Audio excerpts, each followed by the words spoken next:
A homeless drifter buys coffee for an elderly stranger, unaware it will spark a chain of events forcing him to face the woman whose life he destroyed and a past he's run from for 2 years. Before we get into the story, comment below where in the world you are watching from today. Rain pounded against the weathered tarp of Gabriel's makeshift tent. At 27, this wasn't where he'd expected to be, homeless, alone, and hiding from a past that haunted his every step. He pulled his thin jacket tighter around his shoulders as the coastal wind whistled through the small opening. Another day, he muttered to himself, pushing back his unwashed brown hair. The pier had been his home for nearly 8 months now. The fishing boats provided some cover, and most of the locals had grown used to his presence. They didn't ask questions, and that's exactly how Gabriel wanted it. He emerged from his tent, squinting at the grey morning light. His stomach growled, reminding him it had been nearly 24 hours since his last meal. Half a sandwich someone had left behind at the beach. He'd learned to survive on less, though. After what happened 2 years ago, he'd learned to live with many things he never thought possible. Gabriel checked his pockets. $3 and some change. Not enough for a real meal, but maybe enough for coffee. The thought of something warm gave him enough motivation to start his daily routine, collecting cans and bottles along the beach and nearby streets. By noon, the rain had slowed to a drizzle. Gabriel's garbage bag was half full of recyclables, maybe $5 worth if he was lucky. He walked past Seaside Cafe, the busiest spot in town, where tourists and locals gathered for overpriced coffee and a view of the ocean. That's when he saw her. An elderly woman stood at the counter, her weathered hands shaking as she dug through her purse. Her grey hair was neatly pinned back, and despite the simplicity of her clothes, there was a quiet dignity about her. "I'm sorry, ma'am, but your card has been declined," the young cashier said, loud enough for nearby tables to hear. The woman's face flushed with embarrassment. "That can't be right. Could you try again, please?" The cashier sighed and ran the card once more, shaking his head. "Still declined. Do you have another form of payment?" By now, several customers were staring. The cafe owner, a heavy-set man with a permanent scowl, approached the counter.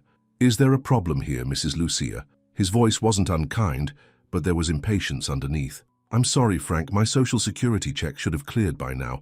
Could I come back tomorrow to pay?" Her voice trembled slightly. The owner's face hardened. "You know I can't do that. We've had this conversation before. Just this once. I'm running a business, not a charity." He gestured toward the door. "Maybe you should go home and sort out your finances before coming back." Gabriel watched as the woman's shoulders slumped. She gathered her purse, her movements slow with age and defeat. Something in her eyes, the humiliation, the quiet acceptance of being treated as less than human, struck a chord deep within him. Before he could think better of it, Gabriel stepped forward, dropping his bag of cans by the door. "I'll pay for her," he said, his voice rough from disuse. Everyone turned to look at him. He knew what they saw, a dirty, unkempt young man who looked like he couldn't afford his own meal, let alone someone else's. The owner raised an eyebrow. "You?" Gabriel approached the counter, fishing out his $3 and change. "How much is her order?" "It's $4.75, the cashier said uncertainly. Gabriel hesitated, then dug deeper into his pocket, finding 2 more quarters he'd been saving. "Here." Mrs. Lucia turned to him, surprise written across her face. "Young man, you don't have to—" "It's okay," Gabriel said, avoiding eye contact. It had been so long since he'd spoken to anyone properly, the words felt foreign on his tongue. The owner looked between them, then shrugged. "Whatever. The money's good." He nodded to the cashier to complete the order. Gabriel started to turn away, planning to disappear as quickly as he'd appeared, when the woman gently touched his arm. "Please," she said, "join me? It would be nice to have company, and I'd like to thank you properly." Every instinct told Gabriel to run. Attention was dangerous. Connections were dangerous. But something in her eyes, a kindness he hadn't experienced in years, made him nod. They sat at a small table by the window. Mrs. Lucia's hands wrapped around her coffee cup, seeking its warmth. "I'm Lucia Martinez," she said with a gentle smile. "And you are?" Gabriel hesitated. "Gabriel," he finally offered without a last name. "Well, Gabriel, that was very kind of you. Not many people would help a stranger these days." Her voice reminded him of his grandmother, soft with a hint of an accent he couldn't place. "It's nothing," he mumbled, uncomfortable with gratitude. "It's everything when you have nothing to give," she countered, surprising him with her perception. "I've seen you by the pier. You live there, don't you?" Gabriel stiffened. Temporarily. Mrs. Lucia nodded, not pushing further.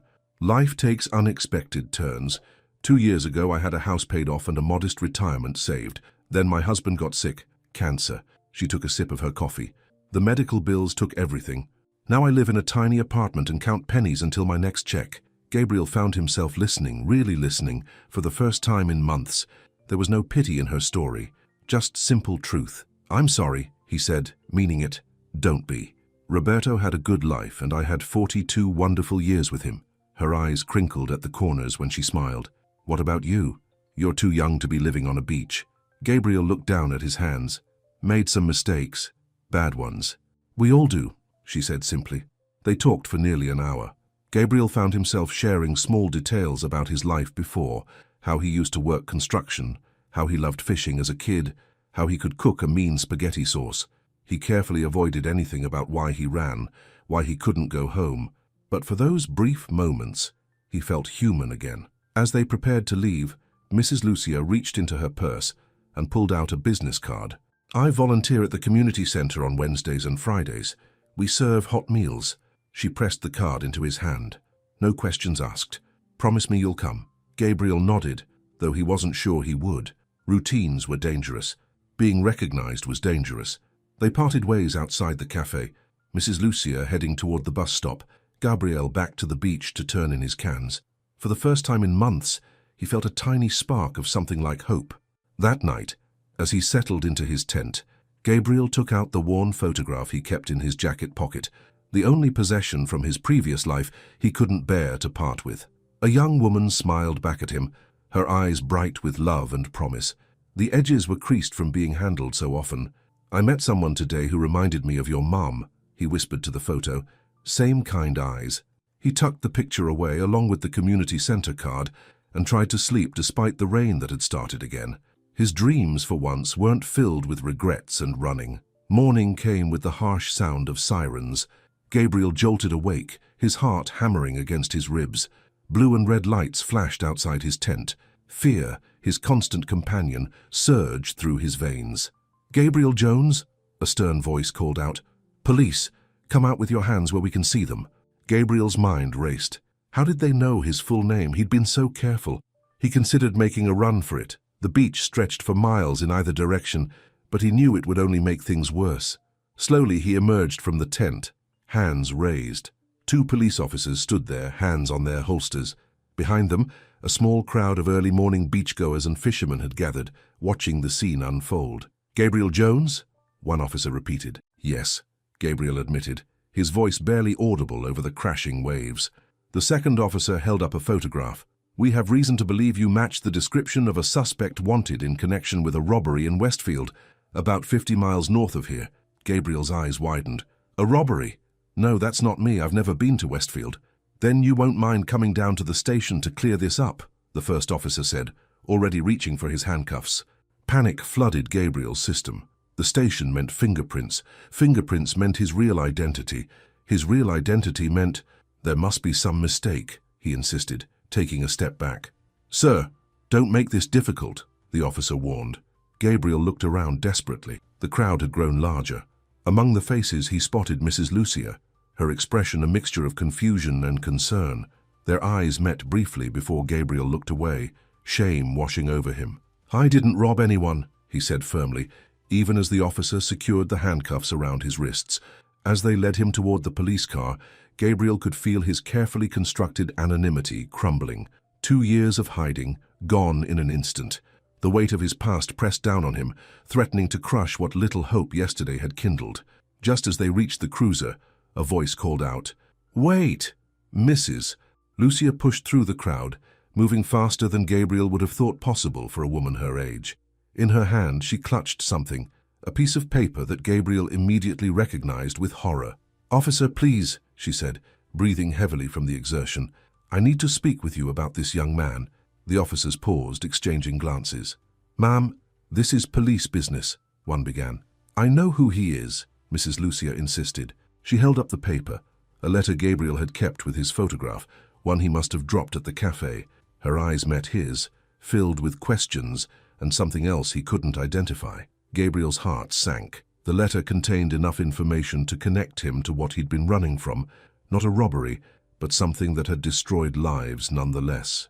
As Mrs. Lucia approached, her voice dropped to a near whisper that only Gabriel and the closest officer could hear. "Is this why you were running?" she asked, her voice both accusing and compassionate.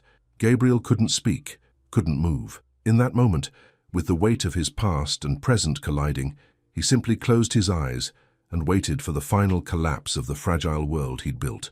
The letter trembled in Mrs. Lucia's hand as she faced Gabriel. The police officers exchanged glances, unsure how to handle this unexpected interruption. "Ma'am, we need to take him in for questioning," the taller officer said, his hand still firmly on Gabriel's arm. Mrs. Lucia straightened her back, summoning a strength that belied her years. "This young man was with me yesterday afternoon at the Seaside Cafe. Frank, the owner, can confirm it. If there was a robbery in Westfield at that time, it couldn't have been him." The officers hesitated. Gabriel stared at Mrs. Lucia, unable to understand why she would help him after finding the letter, a letter that revealed the shameful truth he'd been hiding. "We still need to take him in," the second officer insisted. "Standard procedure." "Then I'm coming too," Mrs. Lucia declared, folding the letter and slipping it into her purse. "And I'm calling my nephew. He's a lawyer." Gabriel found his voice at last. "Mrs. Lucia, you don't have to—" "Hush now," she cut him off with surprising firmness. "We'll sort this out." The ride to the police station was silent and tense. Gabriel sat handcuffed in the back of the patrol car, Mrs. Lucia beside him, her face unreadable. He wanted to ask about the letter, to explain, but the words wouldn't come. At the station they were separated. Gabriel was taken to an interrogation room, while Mrs. Lucia waited in the lobby making phone calls. As he expected, they took his fingerprints and photograph. It would only be a matter of time before his real identity came to light. 2 hours later, a detective entered the room carrying a file. "Mr. Jones," he began, then paused. "Or should I say, Mr. Gabriel Reyes?" Gabriel's stomach dropped. This was it. The moment his past had finally caught up with him. "The good news is you're cleared of the robbery charge. Security footage from Westfield shows the suspect, and it's definitely not you." The detective sat down across from him. "The bad news is you've been flagged in our system. 2 years ago you were involved in a drunk driving accident in Oregon.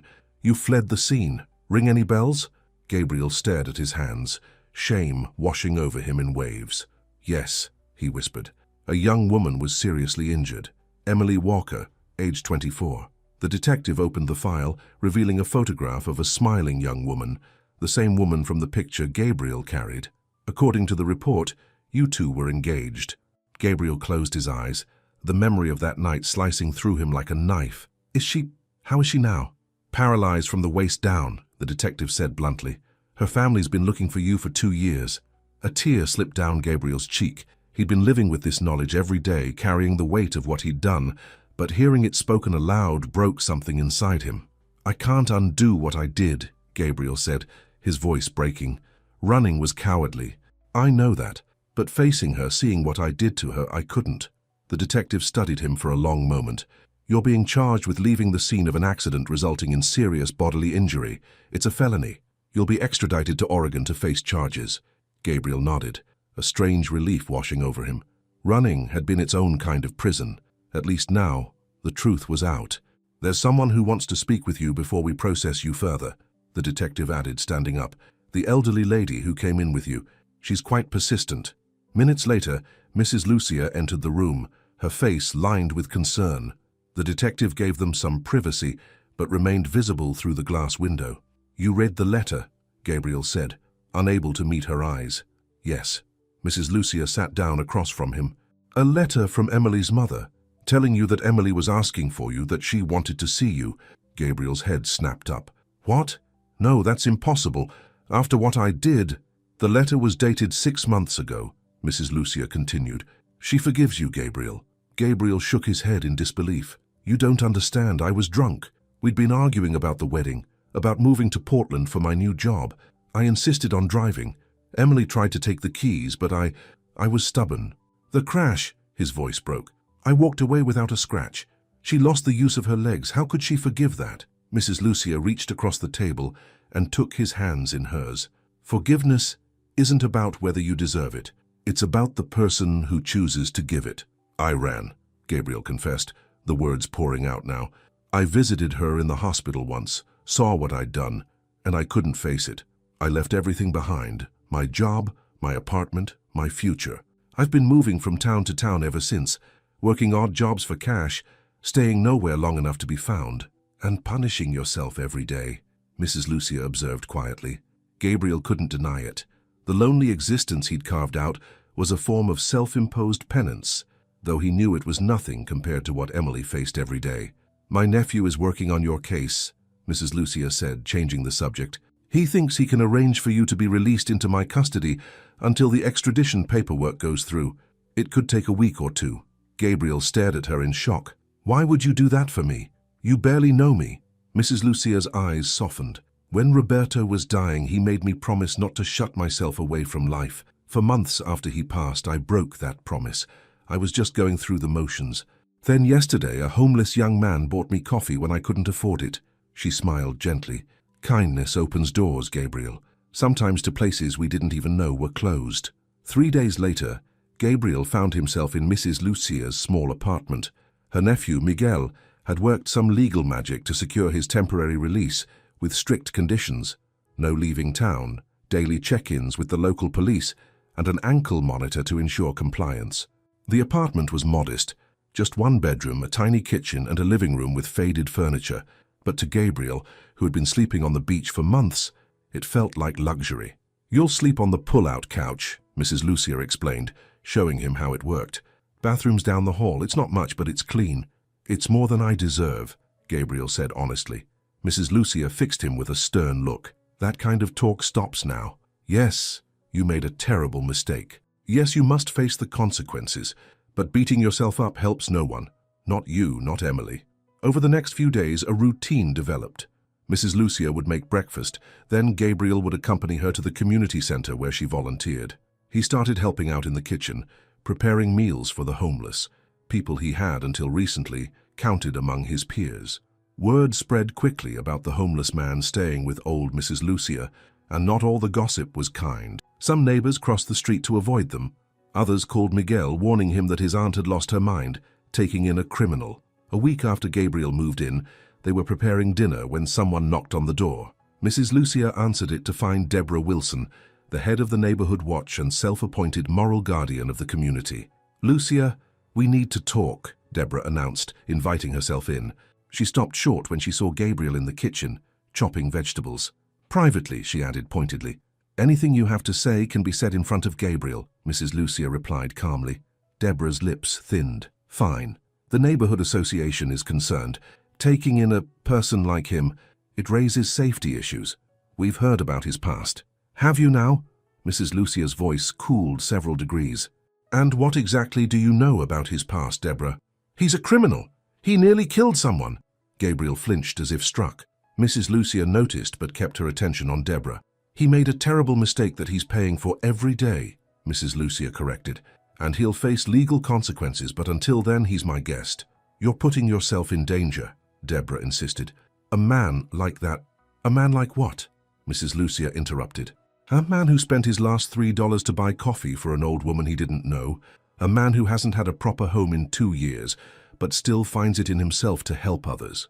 Deborah seemed taken aback by Mrs. Lucia's passion. "I'm just concerned about you." "No, you're concerned about property values and what the neighbors think," Mrs. Lucia said firmly. "Now, if you'll excuse us, dinner is almost ready." After Deborah left, Gabriel turned to Mrs. Lucia with amazement. "You didn't have to defend me like that."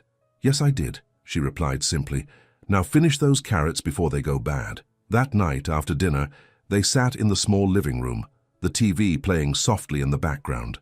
Mrs. Lucia knitted, while Gabriel flipped through an old photo album she had shared with him, filled with pictures of her life with Roberto. "You loved him very much," Gabriel observed, noting how happy they looked in every photograph. 42 years wasn't enough," she said with a sad smile. "Not nearly enough." Gabriel paused at a photograph of a young woman standing between Mrs. Lucia and Roberto at what appeared to be a college graduation. She looked vaguely familiar. "Who's this?" he asked. Mrs. Lucia glanced up, and something flickered across her face. Pain, perhaps, or regret. "That's our daughter, Sophia." She set her knitting aside. "We haven't spoken in nearly 5 years." Gabriel looked up in surprise. This was the first time Mrs. Lucia had mentioned having a child. What happened, if you don't mind me asking? Mrs. Lucia sighed deeply. Sophia married young, too young, we thought, to a man named Daniel. He had big dreams but little follow-through. They struggled financially, and Roberto and I helped when we could. After their second child was born, Daniel got involved with some unsavory people. Gambling debts, I think. She paused, lost in memory. One night he came to us desperate for money. $10,000. Roberto refused, said it had to stop. There was a terrible argument. Sophia sided with Daniel, accused us of never supporting them. They left, and that was the last time we saw them. You never tried to contact them? Gabriel asked gently. Oh, I tried for years, but Sophia changed her number, moved away. The only address I have is one from 3 years ago, in Portland. My letters come back unopened. Gabriel froze. Portland, in Oregon? Mrs. Lucia nodded. Yes, why? A strange sensation washed over Gabriel. That's where I'm being sent back to, for the trial. They looked at each other, the coincidence hanging in the air between them. Maybe, Gabriel began hesitantly, maybe I could try to find her for you, when I'm there. Mrs. Lucia's eyes widened. You would do that? After everything you've done for me? Of course I would. Gabriel meant it. The thought of doing something good, something that might bring healing instead of pain, filled him with a sense of purpose he hadn't felt in years. Before Mrs. Lucia could respond, the phone rang. She answered it, her expression changing from surprise to concern as she listened. Yes, he's here with me, she said, glancing at Gabriel. I understand. Tomorrow morning? Yes, we'll be ready. She hung up and turned to Gabriel, her face grave. That was Miguel. The extradition paperwork has been expedited. They're coming for you tomorrow at 9. Gabriel felt a cold knot form in his stomach. Despite knowing this day would come, he wasn't ready. Not yet. There's something else, Mrs. Lucia continued, her voice wavering slightly. Emily Walker will be at the hearing. She's requested to speak to the judge. Gabriel's blood ran cold. After 2 years of running, he would finally face the woman whose life he had destroyed, the woman he had once promised to love forever. What if she hates me? He whispered, voicing his deepest fear. Mrs. Lucia took his hand. What if she doesn't? Later that night, as Gabriel lay on the pull-out couch staring at the ceiling, he made a decision. If he survived this, the trial, the likely prison sentence, he would find Sophia for Mrs. Lucia. He would try to mend what was broken there, even if his own life remained in pieces. As dawn broke, Gabriel packed his few belongings into a small bag Mrs. Lucia had given him. Among them was the photograph of Emily and the letter from her mother that had started this whole chain of events. As he zipped the bag closed, something fell from his jacket pocket, a small, worn business card for a physical therapy center in Portland. Gabriel picked it up, his heart stopping as he read the name printed at the bottom. Emily Walker, patient coordinator. It couldn't be a coincidence. As the realization dawned on him, the doorbell rang. The officers had arrived to take him back to Oregon, back to Emily, back to face the consequences of the night that had changed everything. The morning sun cast long shadows across Mrs. Lucia's apartment as Gabriel stood by the door, his small bag clutched in his hand. 2 police officers waited patiently while he said his goodbyes. I don't know how to thank you, Gabriel said, his voice thick with emotion. Mrs. Lucia straightened his collar, a motherly gesture that brought unexpected tears to his eyes. You can thank me by facing this with courage and by remembering your promise to look for Sophia. I will, Gabriel assured her. He hesitated, then pulled out the business card he'd found earlier. Mrs. Lucia, look at this. She took the card, her eyes widening as she read Emily's name. How extraordinary, she whispered. Perhaps this isn't just coincidence. Sir, we need to get going, one of the officers said gently. Gabriel nodded. I'll write to you, he promised Mrs. Lucia. You'd better, she replied, pressing something into his hand, a small wooden cross on a leather cord. Roberto carried this for luck. Now it's yours. The journey to Oregon was long and silent. Gabriel spent most of it staring out the window of the police cruiser, watching the landscape change from coastal towns to dense forests. His mind raced with thoughts of Emily, of what he would say when he finally saw her. Portland greeted him with rain, a fitting welcome, he thought. At the county jail, he was processed, given an orange jumpsuit, and assigned to a cell. His court appearance was scheduled for the following morning. That night, Gabriel barely slept. Every time he closed his eyes, he saw Emily's face, first smiling and full of love, then twisted in pain as they pulled her from the wreckage of their car. The memory of her screams still haunted his dreams. Morning came too quickly. Gabriel was escorted to the courthouse, handcuffs biting into his wrists. The charges were serious, leaving the scene of an accident resulting in serious bodily injury, reckless endangerment, and driving under the influence. He could face up to 5 years in prison. As he entered the courtroom, Gabriel's eyes immediately searched for Emily. He found her sitting in the front row, her wheelchair positioned at the end of the aisle. Her once long brown hair was now cut short, framing a face that had grown thinner but no less beautiful. Their eyes met briefly before Gabriel looked away, shame overwhelming him. The judge, a stern-looking woman in her 60s, called the court to order. Gabriel's public defender entered a plea of guilty on all charges. "Before I pass sentence," the judge announced, "I understand the victim wishes to address the court, Ms. Walker." Emily wheeled herself forward, positioning her chair in front of the judge's bench. She looked composed, dignified in a simple blue dress, her hands steady on the wheels of her chair. "Your Honor," Emily began, her voice clearer and stronger than Gabriel remembered. "2 years ago, my life changed forever. The man I loved and planned to marry made a terrible choice that cost me the use of my legs." Gabriel stared at the floor, each word hitting him like a physical blow. "For months, I was angry. So angry I could barely function," Emily continued. "I was angry at Gabriel for drinking that night, for insisting on driving, for running away when I needed him most. But mostly, I was angry at myself for not stopping him, for getting in that car even though I knew he shouldn't be driving." She paused, taking a deep breath. "Then one day, my physical therapist asked me what I wanted more than anything. I said I wanted to walk again. She said, 'What else?' And I realized what I really wanted was to understand why Gabriel left, why he couldn't face me." Gabriel's head snapped up, his eyes meeting Emily's for the first time. "I don't excuse what he did," Emily said firmly, "but I know the man he was before that night, kind, responsible, loving. That one terrible choice doesn't erase the good in him, and running away doesn't mean he didn't care. Sometimes people run because they care too much, because they can't bear to see the damage they've caused." She turned slightly, addressing Gabriel directly now. "I've spent 2 years rebuilding my life. It hasn't been easy, but I've found purpose again. I work at a rehabilitation center, helping others like me adjust to their new reality. And every day I choose forgiveness, not for Gabriel's sake, but for my own." Turning back to the judge, Emily straightened her shoulders. "I'm not asking for leniency, Your Honor. What Gabriel did was wrong, and actions have consequences. But I am asking that his sentence include mandatory counseling and community service at our rehabilitation center. I believe that facing the consequences of his actions every day by helping others with spinal injuries would be more meaningful than spending years behind bars." The courtroom was silent as Emily finished speaking. Gabriel couldn't stop the tears that streamed down his face. Of all the scenarios he had imagined, Emily's compassion had never been one of them. The judge considered her words carefully. "Ms. Walker, your courage is admirable. Mr. Reyes, do you have anything to say before I pass sentence?" Gabriel rose on shaky legs. "Your Honor, I can't undo what I did. I can't give Emily back what I took from her. Running was the most cowardly thing I've ever done, and I've punished myself every day since. But Emily deserves real justice, not just my guilt. Whatever you decide, I accept it." The judge nodded thoughtfully. "Mr.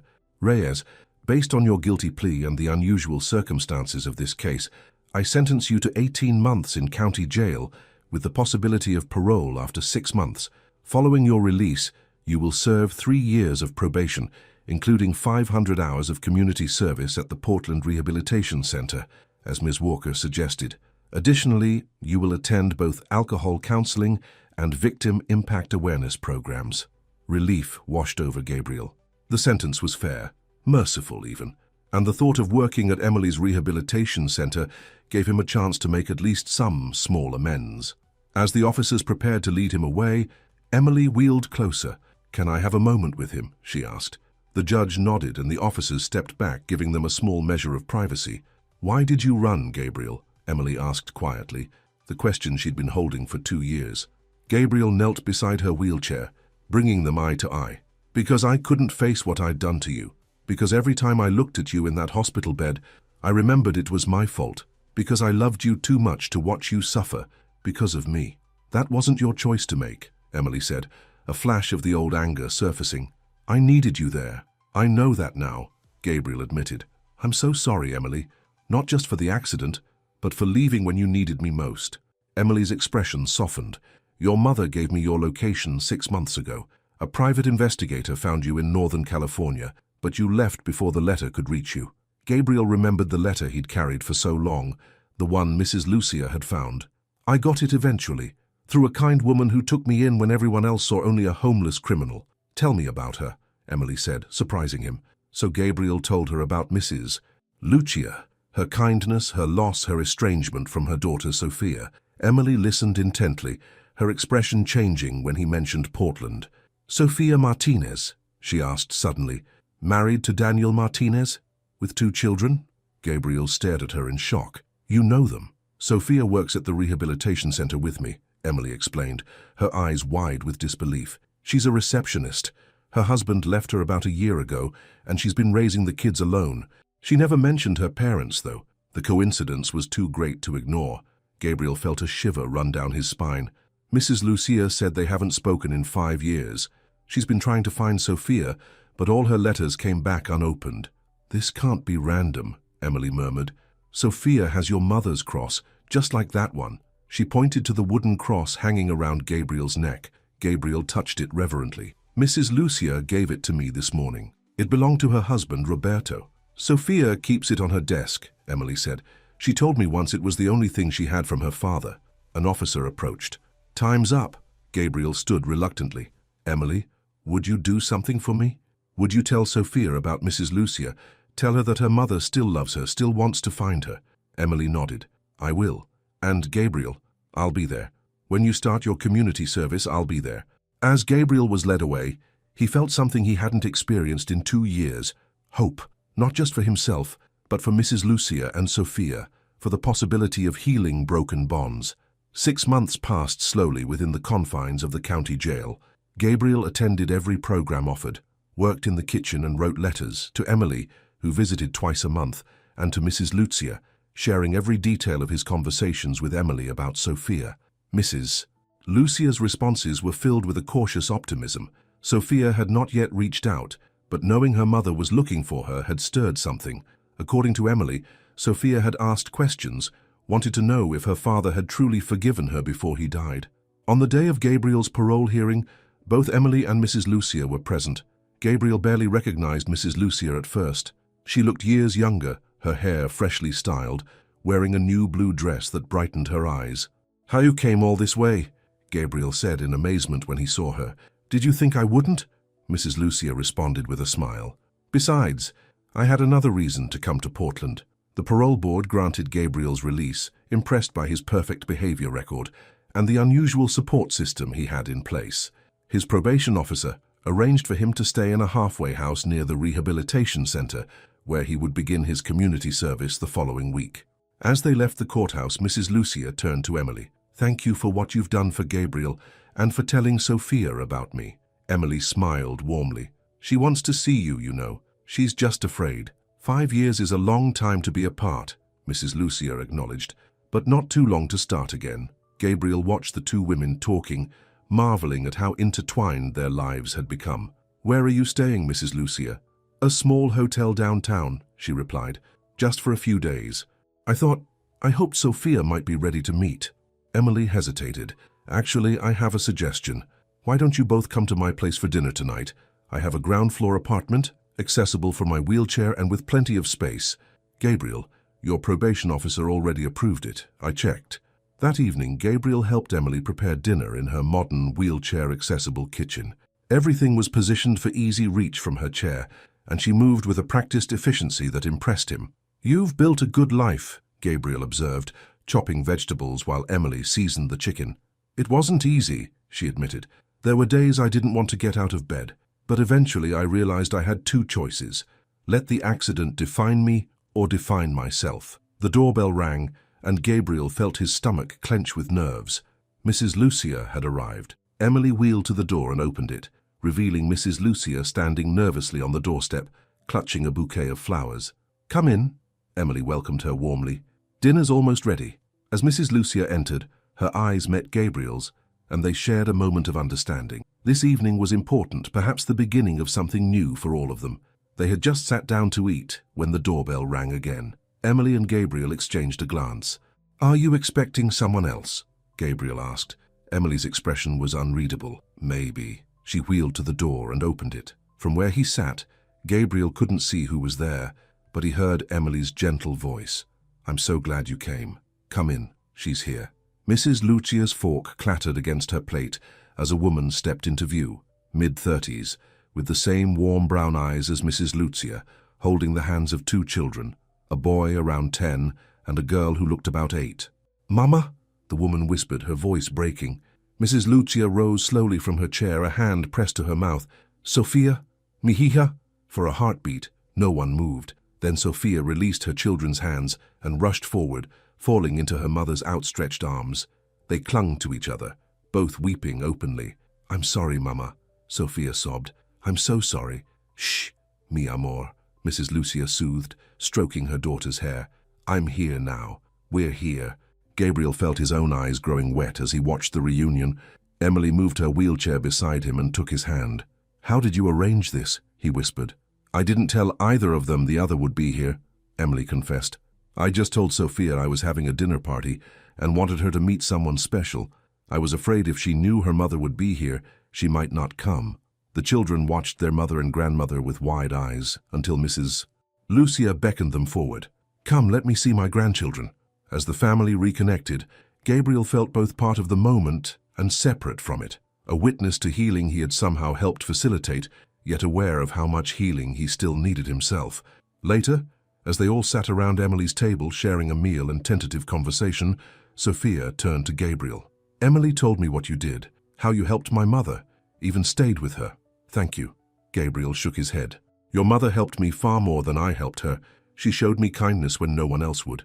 "That sounds like Mama," Sophia said with a sad smile, "always taking in strays." "Speaking of which," Emily interjected, glancing at Gabriel, "we need to discuss your living situation. The halfway house is fine temporarily, but you'll need something more permanent eventually." Gabriel nodded. "I'll start looking for a job as soon as I'm settled with the community service schedule. Maybe find a room to rent." "Actually," Sophia said hesitantly, "I have a suggestion. I have a garage apartment behind my house. It's small, but it has everything you need. You could stay there, help with the kids sometimes. It would be a fair exchange." Gabriel stared at her in surprise. "You'd do that? For a stranger? After everything you know about me?" Sophia looked at her mother, then at Emily. "You're not exactly a stranger anymore, are you? And we all deserve second chances." As the evening wound down, plans were made. Mrs. Lucia would extend her stay in Portland, spending time with Sophia and her grandchildren. Gabriel would move into the garage apartment after his first month at the halfway house, assuming his probation officer approved. Standing on Emily's porch as they said their goodbyes, Gabriel felt a sense of belonging he hadn't experienced in years. These three women, each marked by loss and pain in different ways, had created a circle of forgiveness and hope that somehow included him. "I'll see you Monday at the center," Emily said, as he prepared to leave with his probation officer, who had come to drive him back to the halfway house. "I'll be there," Gabriel promised. For the first time, the prospect of community service felt not like punishment, but like purpose. As the officer's car pulled away, Gabriel watched through the rear window as Mrs. Lucia, Sophia, and the children waved goodbye. Emily sat in her wheelchair, a gentle smile on her face. None of them noticed the dark sedan parked across the street, or the man watching them through tinted windows, a man whose face hardened as he recognized Sophia and the children. Daniel Martinez crushed out his cigarette and started his car. He'd been gone for a year, squandering what little money he had left. Now he was back, and the happy family reunion he'd just witnessed had only strengthened his resolve. If Sophia thought she could build a new life without him, she was wrong. And if this ex-con thought he could move in and play surrogate father to his children, he had another thing coming. Daniel pulled away from the curb, a plan already forming in his mind. Gabriel Reyes had destroyed one life with his reckless behavior. Now, Daniel would make sure he paid for trying to be part of Sophia's. 1 month after his release from jail, Gabriel moved into Sophia's garage apartment. The space was small but comfortable, a studio with a kitchenette, bathroom, and enough room for a bed and small sitting area. For someone who had spent months living in a tent and then in jail, it felt like luxury. His days quickly fell into a routine. Mornings were spent at the Portland Rehabilitation Center, where he worked alongside Emily as part of his community service. At first, the other staff members were wary of him, knowing his history with Emily, but as weeks passed, his dedication and gentle way with patients earned their respect. Afternoons, Gabriel often helped Sophia with her children, Miguel, age 10, and Lucia, age 8, named after her grandmother. He'd pick them up from school, help with homework, or take them to the park, while Sophia worked her second job as a waitress. Mrs. Lucia had extended her stay in Portland indefinitely, renting a small apartment just blocks from Sophia's house. The years of separation were slowly healing as mother and daughter rebuilt their relationship, one conversation at a time. On Sundays, they all gathered at Emily's accessible apartment for dinner, a makeshift family bound by unusual circumstances and second chances. Gabriel and Emily's relationship remained complicated. The love they once shared hadn't disappeared, but it had transformed into something different, a deep friendship built on forgiveness and shared experience. Whether it might evolve into something more remained an unspoken question between them. "You're good with the kids," Emily observed one evening as they washed dishes after Sunday dinner. Through the window, they could see Gabriel teaching Miguel how to throw a football in the small backyard. Sophia, who was drying plates nearby, nodded in agreement. They adore him, especially Miguel. He's never really had a consistent male figure in his life. Daniel was never much of a father, Mrs. Lucia added quietly from her seat at the kitchen table. Even before he left, Sophia's expression darkened at the mention of her ex-husband. It's been 14 months since he walked out. Not a call, not a letter, not a dime of child support. The kids have stopped asking when he's coming home. None of them noticed the shadow that passed by the kitchen window, or the man who paused to listen before moving away. The following Tuesday, Gabriel arrived at Sophia's house after his shift at the rehabilitation center to find Miguel waiting anxiously on the front porch. "What's wrong, buddy?" Gabriel asked, immediately sensing something was off. "Dad's back," Miguel said, his young face troubled. "He came to school today, said he wants to talk to Mom." Gabriel felt a chill run through him. "Where's your mum and Lucia now?" "Inside, Mum's crying." The boy's voice wavered. "I don't want him to come back, Gabriel. He makes Mum sad." Gabriel squeezed Miguel's shoulder reassuringly. "Let me talk to your mum, okay?" Inside, Sophia sat at the kitchen table, her face in her hands. Lucia leaned against her, small arms wrapped around her mother's shoulders. "Sophia," Gabriel called softly. She looked up, quickly wiping away tears. "Gabriel, I'm sorry. I didn't hear you come in." "Miguel told me Daniel showed up at school." Sophia nodded, her expression hardening. "After 14 months of nothing, he just appears out of nowhere, telling the kids he wants to come home. He told them to prepare Mom for his visit tonight." "What do you want to do?" Gabriel asked carefully. "I don't want to see him," Sophia said firmly, "but I know him. He won't take no for an answer, especially if he thinks I've moved on." She gestured vaguely toward Gabriel. "Has he been violent in the past?" Gabriel asked, keeping his voice low so the children wouldn't hear. Sophia hesitated, then nodded slightly. "Not physically, but he has a temper. Throws things, breaks things, scares the kids." Gabriel made a decision. "Call your mother. Ask her to take the kids for the night. I'll stay here with you when he comes." "Gabriel, you can't.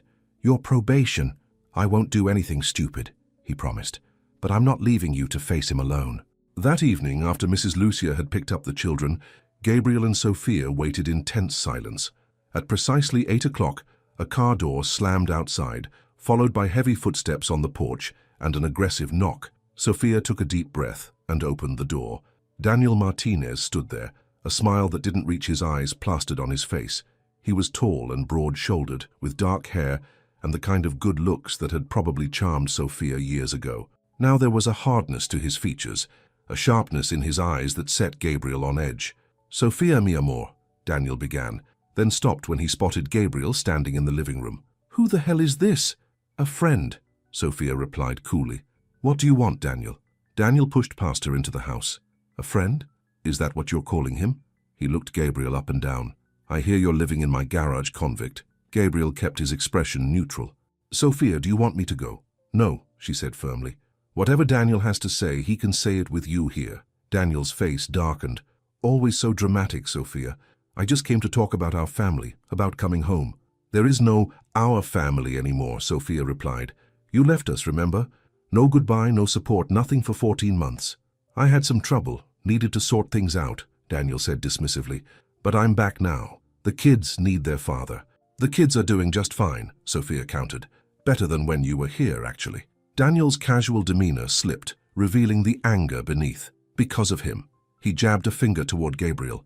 You replace me with a criminal? A drunk who nearly killed his girlfriend? Gabriel flinched but remained silent. This wasn't his fight. How do you know about that? Sophia demanded. Everyone knows, Daniel sneered. It's all over the rehabilitation center. Emily's sob story about forgiveness. And now he's playing house with my wife and kids? Ex-wife, Sophia corrected. The divorce was finalized 6 months ago. You never responded to the papers. This seemed to genuinely surprise Daniel. What? No, that's impossible. Default judgment, Sophia explained. You disappeared, Daniel. I moved on. Daniel's face contorted with rage. He took a threatening step toward Sophia. You had no right. Gabriel moved quickly, positioning himself between them. I think you should leave now. Stay out of this, convict, Daniel snarled, shoving Gabriel hard. Gabriel took a deep breath, remembering his promise to Sophia about his probation. I'm not going to fight you, Daniel, but I'm not going to let you hurt Sophia either. You don't get it, do you? Daniel laughed bitterly. I came back because I heard about the old lady, Sophia's mother with the big heart and the deep pockets. Suddenly my ex-wife has access to money again, and I want my share. Sophia gasped. Is that why you're really here, for money? Why else? Daniel sneered. You think I want to play daddy again? Change diapers and help with homework? I want what's owed to me for those years I wasted with you. Before Sophia could respond, the front door opened, revealing Mrs. Lucia standing there, her expression a mixture of shock and fury. I forgot Lucia's medication, she explained, then focused on Daniel. So this is the man who broke my daughter's heart. Daniel's demeanor changed instantly, a charming smile replacing his sneer. Mrs. Martinez, a pleasure to finally meet you. Sophia has told me so much about you. It's Mrs. Costa, she corrected coldly. And I heard exactly what you just said. There is no money, Daniel. My husband and I lost everything to medical bills. I live on Social Security. The only thing of value I have left is my relationship with my daughter and grandchildren, something you clearly never valued. Daniel's smile faltered. You're lying, Sophia said. I never said anything about money, Sophia interrupted. You assumed. Daniel's face darkened again. Then what was all this about? The big reunion? Playing happy families? It was about healing, Mrs. Lucia said simply. Something you know nothing about. Daniel looked between them, realizing his miscalculation. With a sudden burst of rage, he grabbed a framed photo from the side table and hurled it against the wall, shattering the glass. How you'll regret this, he threatened, pointing at Sophia. I'll take the kids. I'll tell the courts their mother is shacking up with a convict. How do you think that will look in a custody hearing? Gabriel had remained calm throughout the confrontation, but at this threat something shifted in his expression. Daniel, he said quietly, I understand feeling like you've lost everything. I've been there. But threatening your children, using them as pawns, that's not the answer. What would you know about it? Daniel spat. I know what it's like to make a terrible mistake and have to live with the consequences, Gabriel replied evenly. I know what it's like to run away instead of facing those consequences. It doesn't work. It just causes more pain. For a moment, Daniel seemed to actually listen, a flicker of something, perhaps recognition, crossing his face. Then his expression hardened again. Save the therapy talk for your crippled girlfriend, he sneered, turning to leave. This isn't over, Sophia. As Daniel stormed out, slamming the door behind him, Sophia collapsed onto the couch, shaking. Mrs. Lucia sat beside her, wrapping an arm around her shoulders. I should call the police, Gabriel said, pulling out his phone. No, Sophia stopped him. It will only make things worse. He'll calm down eventually. Sophia, he threatened to take the children, Mrs. Lucia reminded her gently. He won't, Sophia said with surprising certainty. Daniel never wanted the responsibility of being a father. This was about money, and now that he knows there isn't any... Gabriel wasn't convinced, but respected Sophia's decision. At least let me call Emily. You shouldn't be alone tonight. Within an hour, Emily had arrived, her wheelchair navigating the small ramp Gabriel had built for the front door weeks earlier. The four of them sat in Sophia's living room, the broken picture frame a reminder of Daniel's volatile presence. He knows where I work, Emily said thoughtfully. Maybe I should talk to security at the center. We should all be careful, Gabriel agreed. At least until we're sure he's gone for good. 3 days passed with no sign of Daniel. Sophia began to relax, hoping he had given up and left town again. Gabriel remained vigilant, however, accompanying the children to and from school, staying close to Sophia whenever possible. On Friday afternoon, Gabriel arrived at the rehabilitation center for his shift to find an unexpected visitor waiting in the lobby, his probation officer, along with 2 police officers. "Mr. Reyes," the probation officer said grimly, "we need to talk." Gabriel's heart sank. "What's happened?" "We received a report that you threatened a man named Daniel Martinez, violated a restraining order, and have been stalking his ex-wife and children." "What?" Gabriel exclaimed. "That's not true. There's no restraining order. Sophia and I—" "Save it for the judge," the probation officer interrupted. "Mr. Martinez has filed a formal complaint and provided witness statements. Given your history, we have to take this seriously." Gabriel felt the world collapsing around him again. "Please let me explain. This is a misunderstanding. A misunderstanding that could send you back to jail for the remainder of your sentence," the officer reminded him. 3 more years, Mr. Reyes." Just then, Emily wheeled into the lobby, stopping short when she saw the officers. "What's going on?" As the probation officer explained the situation, Emily's expression grew increasingly alarmed.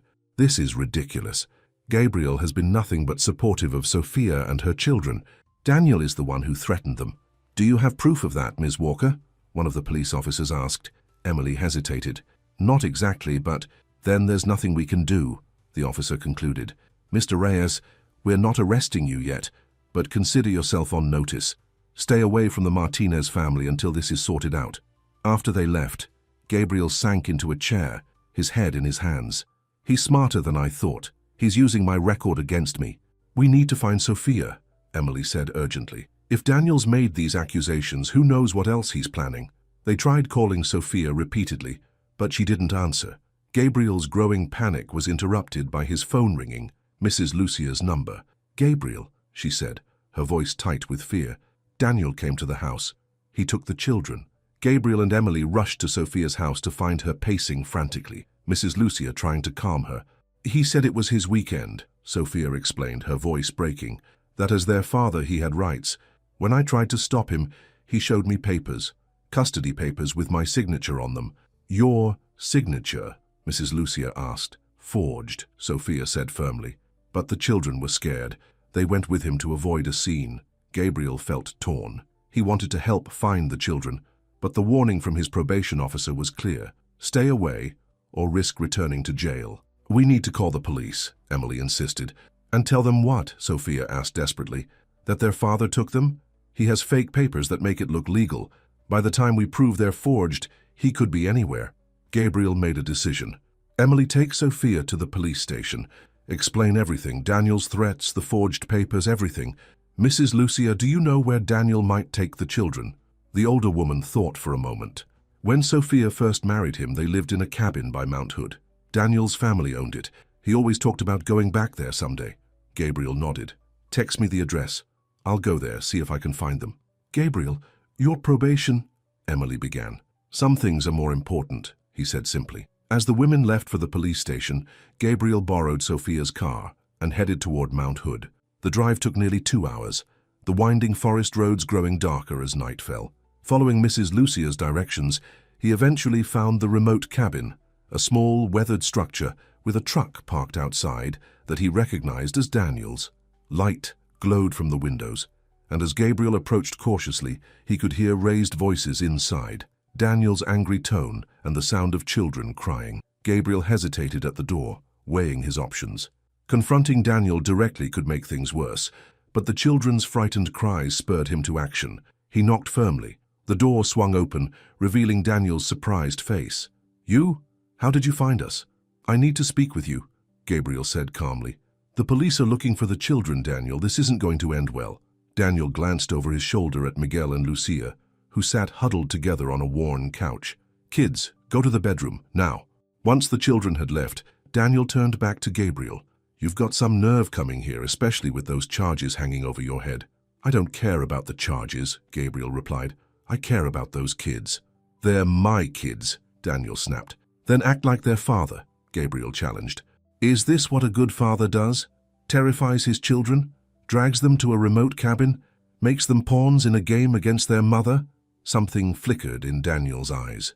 Doubt, perhaps, or shame. "What do you know about being a father?" he demanded, but his voice had lost some of its edge. "Nothing," Gabriel admitted, "but I know what it's like to destroy something precious and spend years running from that mistake. It doesn't work, Daniel. The guilt follows you everywhere." Daniel turned away, running a hand through his hair in frustration. I don't know what I wanted. To hurt Sophia, maybe. To feel like I mattered to someone." "You matter to those kids," Gabriel said quietly, "but this isn't the way to show it." For a long moment Daniel stood in silence, then his shoulders slumped. "I never wanted to be a father. Sophia knew that, but when she got pregnant I tried. I really did try." "You can still try," Gabriel offered. "Not by taking them like this, but by being present, by being reliable." Outside, the sound of approaching vehicles broke the moment. Flashlights swept across the windows as police officers surrounded the cabin. "Daniel Martinez," a voice called through a megaphone.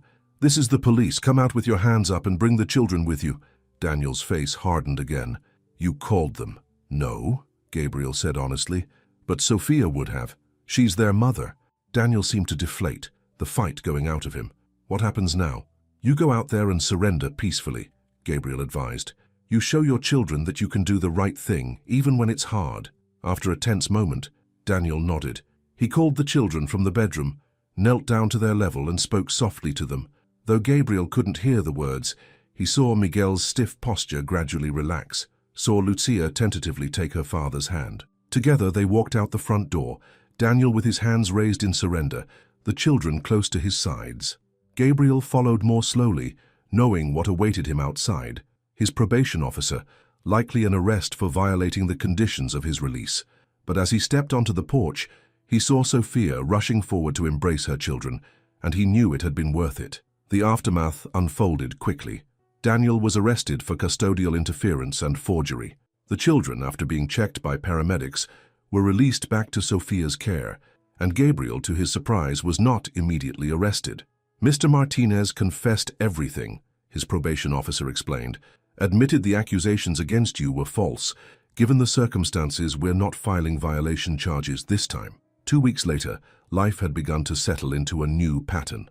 Daniel, facing criminal charges but out on bail, had begun therapy and supervised visitation with the children. Sophia had installed better security at her house. And Gabriel, still completing his community service, had moved back into the garage apartment after a brief stay at the halfway house. On a sunny Sunday afternoon, they all gathered at Emily's apartment for their weekly dinner, Sophia and the children, Mrs. Lucia, and Gabriel. As Gabriel helped Emily in the kitchen, she watched him with thoughtful eyes. "You risked everything for those kids," she observed. "Going after Daniel could have sent you back to prison." Gabriel shrugged. "Some risks are worth taking." Emily wheeled closer, taking his hand. "That night, 2 years ago, you risked everything then too, didn't you? Getting behind the wheel when you knew you shouldn't." Gabriel tensed. "That was different. That was selfish. Stupid." "Yes," Emily agreed. "But I've been thinking about why. We were fighting about moving to Portland, about our future. You were afraid of change, afraid of failing, afraid of not being enough for me." Gabriel couldn't deny it. "I was terrified of disappointing you. And then you did, in the worst possible way," Emily said softly. "But Gabriel, look at us now. We're both in Portland. We both found purpose in helping others. Sometimes the worst mistakes lead us exactly where we needed to go." Gabriel looked at her in wonder. "How can you see it that way after everything you lost?" "I lost the use of my legs," Emily acknowledged, "but I found strength I never knew I had. And now, seeing you with Sophia's children, with Mrs. Lucia, I think maybe I've found something else too." Before Gabriel could respond, Mrs. Lucia called from the dining room. "Dinner's getting cold." As they joined the others at the table, Emily at her special place at the head, Gabriel beside her, Sophia and the children across from them, Mrs. Lucia at the foot. Gabriel looked around at the unlikely family they had formed. Mrs. Lucia offered to say grace, and they all joined hands around the table. As Gabriel took Emily's hand on one side and Miguel's on the other, he felt something he had thought lost forever, belonging. "For second chances," Mrs. Lucia began, "and for the reminder that it's never too late to start again, we give thanks." Gabriel squeezed Emily's hand gently, and she squeezed back, a silent promise between them. Whatever came next, probation, community service, rebuilding their lives, they would face it together one day at a time, Outside, the Portland sun broke through the clouds, casting golden light across the table where once broken people had found healing in the most unexpected ways, reminding them all that sometimes the price of kindness is simply the courage to accept it when offered.